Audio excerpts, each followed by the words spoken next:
저널리즘 대학원생들에게 물었다. 마약을 대체 왜 하면 안 되는지. 박건우 기자님, 마약을 왜 하면 안 된다고 생각하세요? 마약이요? 네. 만족할 수 있는 도파민 수치가 확 올라가니까 그 이후로는 일상에서 기쁨을 느끼기가 어려워지겠죠. 마약을 왜 하면 안 된다고 생각해요? 마약을 사회에서 불바른 행동을 하거나 부작용이 있을 수 있기 때문이 아닌가 싶습니다. 뭐야? 마약을 왜 하면 안 된다고 생각해? 마약이요? 중독되니까.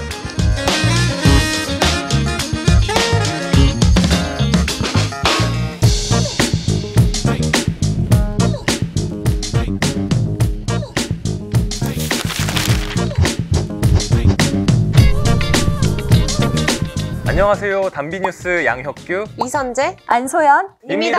와! 저희가 오늘부터 뉴스킷이라는 이름으로 여러분을 찾아뵈려고 해요. 마치 밀키트처럼 한 시사 현안을 간편하고 쉽게 여러분들이 꼭꼭 씹어 드실 수 있도록 관련 뉴스들을 담은 뉴스키트를 전해드리겠다는 의미에서 이름을 뉴스킷이라고 지어봤습니다. 오늘 첫 번째로 전해드릴 이슈는 바로 마약입니다. 여러분들은 마약을 왜 하면 안 된다고 생각하시나요? 왜 안 된다고 생각하세요? 글쎄요, 법으로 정해져 있으니까? 네, 그래서 저희 세 명이 지금부터 네, 최근 마약 사건이 어떻게 일어나고 있고 대체 왜 마약을 하면 안 되는지 여러분께 이야기를 해드리려고 해요. 근데 저희끼리 반말로 이야기를 하려고 하거든요. 여러분들이 저희 대화에 끼어 있는 것 같이 느껴서 좀 더 이해를 쉽게 하실 수 있지 않을까 싶습니다. 자, 그러면 지금부터 반말 모드 시작해 볼까요? 반말 모드 온! 얘들아, 그거 들었어? 올해 상반기 들어서 적발된 밀수 마약의 양이 사상 최대래. 진짜? 어느 정도냐면 관세청은 올해 마약 밀수 적발 건수가 325건이라고 밝혔는데 양은 329kg나 된다고 했어. 적발 건수 자체는 지난해보다 줄은 건데 양은 역대 최고 수준이라고 하더라고. 무섭다. 이 329kg이 몇 명이나 한 번에 투약할 수 있는지 알아? 몇 명일 것 같아? 한번 맞춰봐. 100명. 100명? 업. 200명? 너무 작다. 500명? 1000명, 1000명. 다들 잘 모르는구나. 진짜 잘 몰라.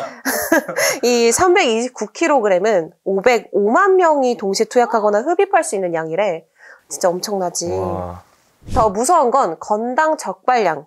그러니까 마약을 포장하는 단위당 무게가 1kg을 넘었다는 거야. 대형 밀수가 늘었다는 얘기예요.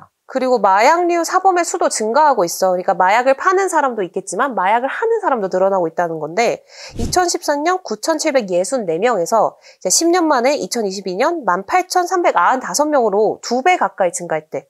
그러니까 이것은 역대 최대 수준이라고 하더라고.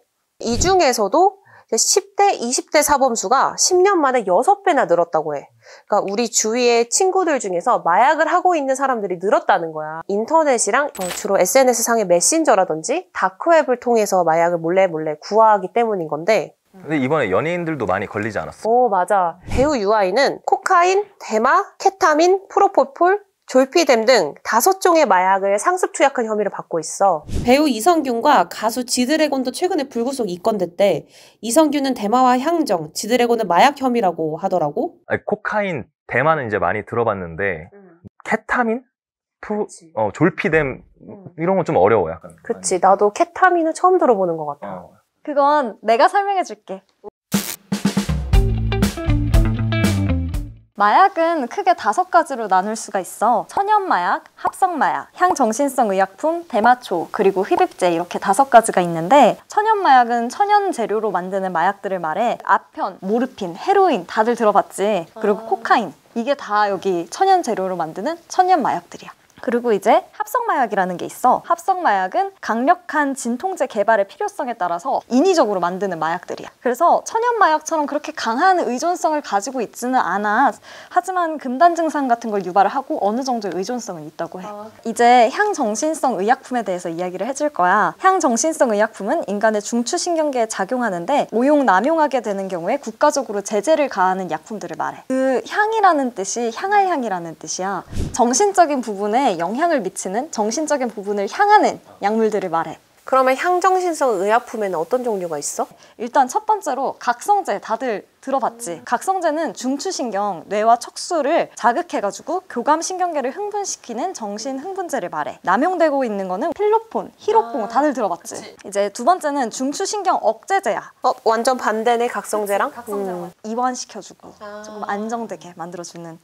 이제 이게 여기에 속해, 프로포폴이. 이걸 투여하게 되면 통증을 줄여주고 수면을 유도해. 도파민 농도를 증가시켜서 강렬한 쾌감을 느낄 수도 있다고 해. 근데 이걸 과도하게 사용하게 되면 감정 기복이 심해지고 그리고 인지 능력, 판단 능력, 계산 능력이 다 떨어지게 되기 때문에 조금 주의할 필요가 있지. 그리고 이제 환각제가 있어. 이게 가장 위험한 건데 LSD 다들 들어봤나? 나 알아. 그거 막 약간 종이같이 생겨가지고 종이 막 이게 혀에 올려놓고. 맞아. 우와, 어떻게 이렇게 잘 알아? 나 진짜 어쩜 이렇게 잘 알지? 맞아. 이게 왜 위험하냐면 매우 적은 양으로도 환각을 크게 일으키기 때문에 시각, 청각, 뭐 여러 촉각들의 감각들을 왜곡시키고 그리고 이걸 투여하게 되면 공격적으로 변해서 사람들을 공격을 한대. 그 한국에서도 LSD를 투약한 어떤 사람이 자신의 부모를 죽인 사건도 있기도 했어. 근데 그 사람이 지나친 환각 상태여서 자신의 어머니인 걸 어머니로 알아보지 못하고 살해를 저질러온 사건도 있었지. 맞아. 그 정도로 이게 환각 작용이 크게 작용한다고 해. 이제 대마류, 대마초를 원료로 해서 만들어진 약품들이야. 대마초, 대마수지, 대마오일로 이렇게 나눠져 있는데 대마수지가 혹시 뭔지 다들 알고 있어? 대마수지? 수지가 뭘까? 종이? 대마수지는 해시시라고도 불리는데 이건 대마초를 농축한 물질들이야. 대마초보다 훨씬 더 강한 환각작용을 가지고 있어. 자, 그리고 흡입제가 있어. 본드 가스 다 들어봤지? 그 영화 써니에 나오잖아. 근데 이런 거 하면은 뇌가 녹아내린다며. 그러니까 마약을 하면 왜 안 되는지에 대해서 바로 이어서 설명을 해줄게. 마약은 종류에 따라서 부작용이 다 다르게 나타나. 이완되는 것도 있고 각성하게 하는 것도 있으니까. 하지만 공통된 게 하나가 있지. 뇌를 망가뜨린다는 거. 뇌를 망가뜨리는 원리는 도파민이 시작이야. 도파민은 우리의 기분을 좋게 만들어주는 뇌 속의 신경 전달 물질들이야. 그래서 뇌 속의 도파민 수치가 올라가게 되면 사람들이 몰입을 할 수 있게 되고 흔들림 없이 하나의 목표에 집중을 할 수 있게 되는 거지. 마약을 하게 되면 뇌에서 분비되는 도파민이 정말 지나치게 많아지게 돼. 그리고 일상으로 돌아왔을 때 그때까지 느껴왔던 쾌락을 못 느끼게 되는 거야. 그래서 계속해서 마약을 찾는 거지. 무섭다. 근데 문제는 마약은 내성이라는 게 있어. 그래서 결국 같은 수준의 쾌락을 얻기 위해서는 더 많은 마약을 투여하게 되고 결국에는 마약 중독자들은 마약 투여량을 계속 늘리는 거지. 뇌의 신경구조는 마약을 상습적으로 복용하게 될수록 계속 변형이 돼. 결국 더 강한 자극을 계속해서 찾고 남용을 하게 되면 이제 사망으로 이를 수도 있다는 거지. 뇌가 변형될 정도면 약간 의지로는 해결이 불가능하겠어? 그치. 그러니까 애초에 시작을 하지 않는 게 가장 좋지. 한 번 시작하면 끊을 수 없다고 해, 마약은. 그때 쾌락을 못 잊으니까.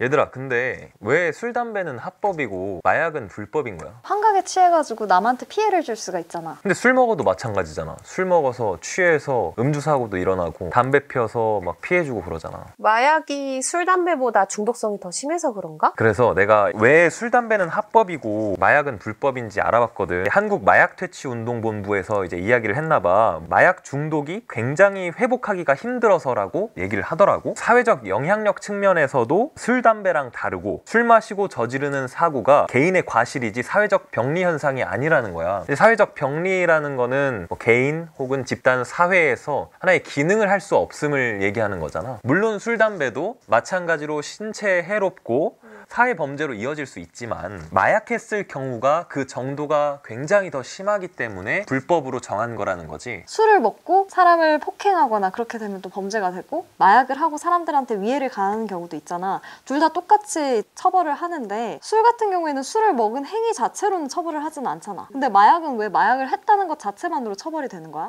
이제 내가 그거를 좀 얘기를 해줄 수 있는 부분이 있어. 이게 헌법재판소에서 위헌소원 판결이 나온 게 하나 있거든. 한 청구인이 대마를 처벌하는 게 이제 기본권을 침해하는 거라고 위헌소원을 냈더라고. 근데 첫 번째 근거가 대마 흡연 처벌이 헌법 11조에 있는 평등의 원칙에 어긋난다는 거야. 술, 담배 하는 사람들은 처벌하지 않으면서 왜 대마 흡연은 처벌하냐는 거야. 두 번째 근거로 드는 게 행복 추구권에도 좀 위배가 된다는 거야. 이제 마약류 중에서도 이 대마가 독성이 상대적으로 좀 약하다는 거야. 그래서 이제 좀 대마초 흡연을 처벌하는 건 좀 부당하고 법정형도 좀 과도해서 과잉금지 원칙에 위반해서 행복추구권을 침해한다는 거지. 근데 헌법재판소는 이거를 기각을 해. 한마디로 그대로 처벌을 해야 된다는 거지. 이 대마초에 포함된 환각물질인 THC라고 있어. 무슨 뭐 테트라 하이드로 카나비놀이라는 게 있더라. 어려워. 이게 진짜 웃긴 게 1만 분의 1g만으로도 환각 증세를 느끼게 한다는 거야. 1만 분의 1? 진짜 위험한 거지. 우리나라에서 대마사범의 재범률이 필로폰 사범 재범률에 아주 준한다는 거야. 그거는 곧 중독성을 가지고 얘기를 할 수 있는 거겠지. 그러니까 이렇게 범죄를 규정해서 처벌하는 정당한 이유가 있으니까 이거는 평등의 원칙에 어긋나는 게 아니라는 거야. 뭐 술, 담배는 처벌 안 하면서 왜 마약은 처벌해요? 그거를 따질 게 아니라는 거야. 이게 과학적인 이유라는 거지. 그치, 과학적으로 술, 담배보다 대마가 더 중독성이 있으니까 이거는 법적으로 금지하는 것이 사회에 좀 더 도움이 된다라고 판단을 한 거고. 그럼